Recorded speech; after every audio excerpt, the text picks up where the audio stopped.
Hi Fire Sign, Aries, Leo, and Sagittarius. Kumusta po kayo guys? Okay, so Fire Sign, ayan, maraming salamat po sa walang sawang pagsubaybay sa ating pong daily horoscope. And paalala lang din guys, no, na ang reading natin ay general reading lamang. So take what resonate and leave what doesn't. Ayan, malat pa rin ako guys, no. Okay, so pasensya na po sa boses ko, hanggang ngayon malat pa rin ako guys. Paus pa rin. Tignan natin Fire Sign, gabay kapalaran mo.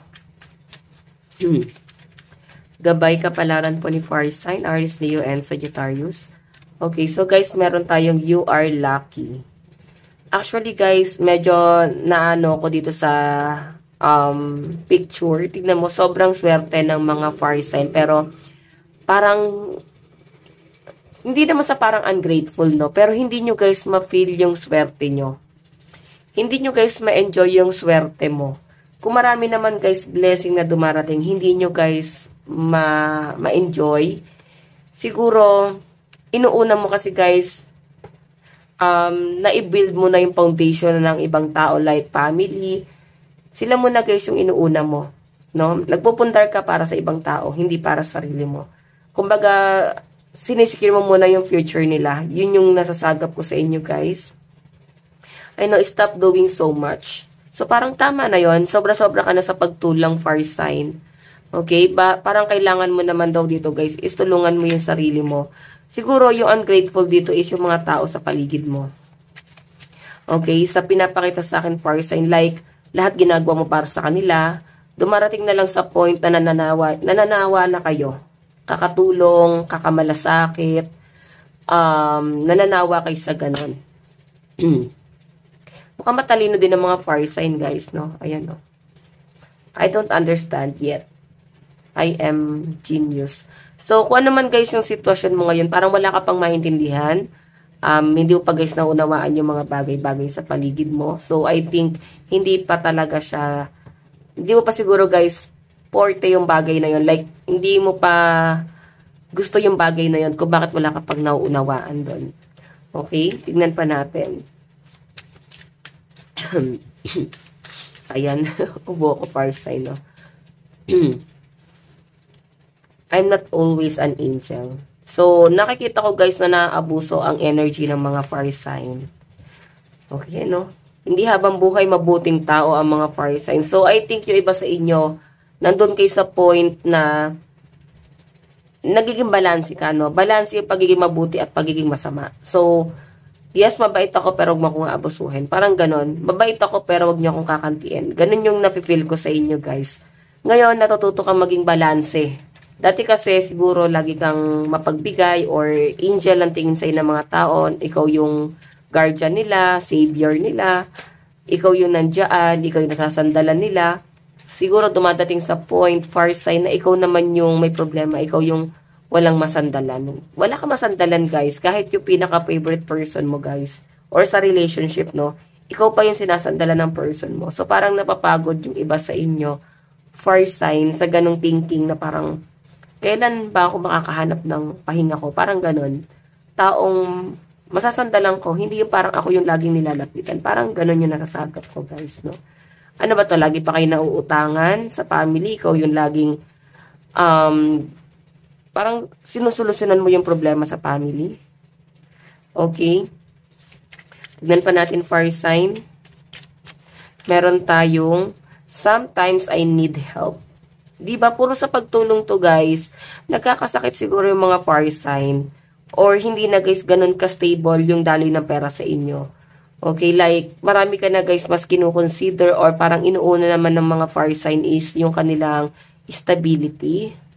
Or parang mas inuuna ng mga Fire Sign ngayon, yung pansarili na naman nilang interest, no? Siguro napagod na kayo guys na unawain yung ibang tao, makinig sa drama ng ibang tao, makinig guys sa problema nila. Tapos pag ikaw yung may problema, wala naman guys nakikinig sa inyo eh. Ayan no, sometimes I need help. Diba? Kasi ito pa kayo guys eh, kayo itong ibon na maliit. Sometimes kailangan nyo rin guys ng tulong. So, I think sa family to, ito kasi mother to, diba? Mother or father. So, I think kailangan mo ng tulong ng magulang mo. Pero, ang nangyayari kasi guys, parang ikaw yung tumutulong sa kanila.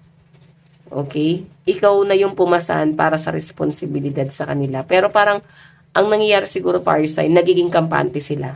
Or kung sino man itong tinutulungan mo, naging kampante sila sa inyo. Or parang kung naging tamad sila guys, wala kang ibang sisihin kundi sarili mo. Kasi tinuruan mo silang maging tamad. Sinanay mo sila na ikaw yung magbigay ng magbigay. Okay? Kailangan magkaroon ka ng power. Fire sign. Okay? Tignan pa natin. Meron tayong I can't only count on myself. Tignan mo, puro pagpasan pa rin to guys. Ayan sila oh. Siguro sa loob ng tahanan guys, nakita mo na pahiga-higa lang sila, puro pahinga lang sila, puro asan na lang sila. Ikaw yung nasi-shoulder, no? Ikaw lahat pumapasan ng mga responsibility. Kahit hindi nyo guys responsibilidad, pinapasan nyo. Okay? Tignan pa natin. So, meron tayong let's be crazy. Okay? So, I think guys, ito yung panahon para mag-enjoy ka naman para sarili mo, no? Gawin mo yung mga bagay na gusto mo, like, wag kayo guys, puro trabaho lang. Okay? Wag nyo guys laging isipin yung kapakanan ng ibang tao. Baka kailangan nyo naman guys is magpahinga. Sa pinapakita sa akin guys, parang meron kayong pinaplano na relocation, paglipat ng tahanan. So, nakikita ko sa inyo, nagpaplano ka para sa sarili mo.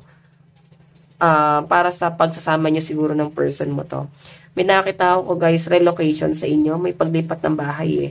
And I think guys, parang sinusolusyonan or settled na siya actually guys, no? Ang kulang na lang siguro dito guys is pera. Marami na kayo guys plano actually. Tignan pa natin fire sign. Okay, so meron po tayong let go. Meron kang dapat let go, fire sign. Meron ka ng kailangan bitawan. Bagay na nagpapabigat para sa inyo.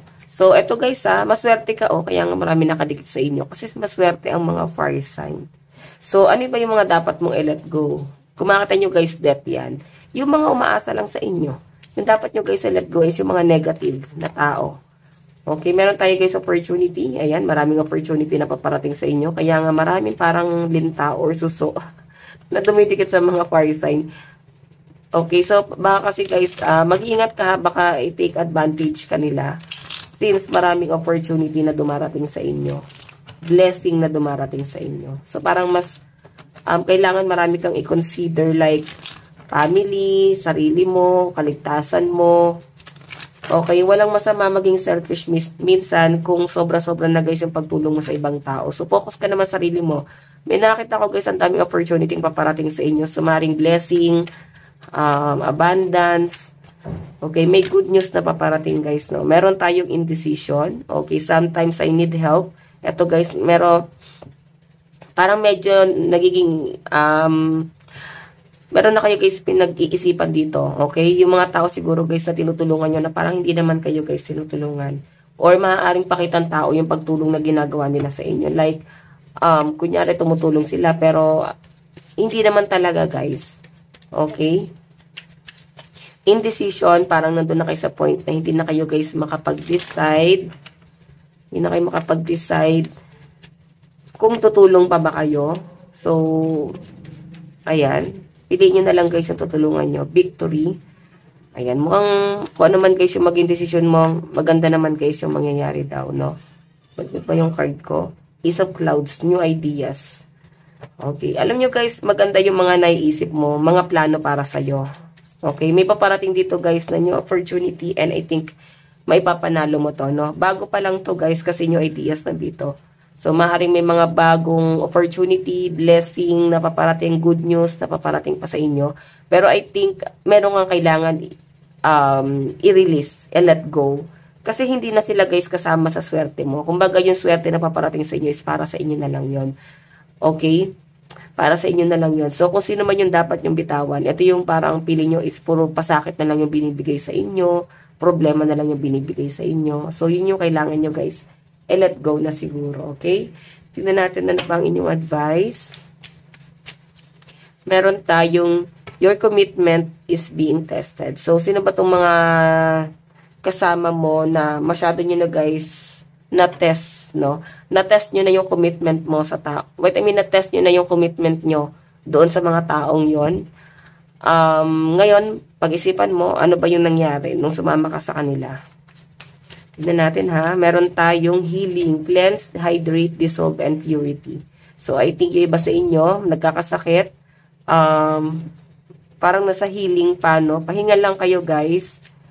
Okay? So, lucky number mo 9 and 17. Ito lang, guys, ang inyong reading. Maraming salamat po. Bye-bye.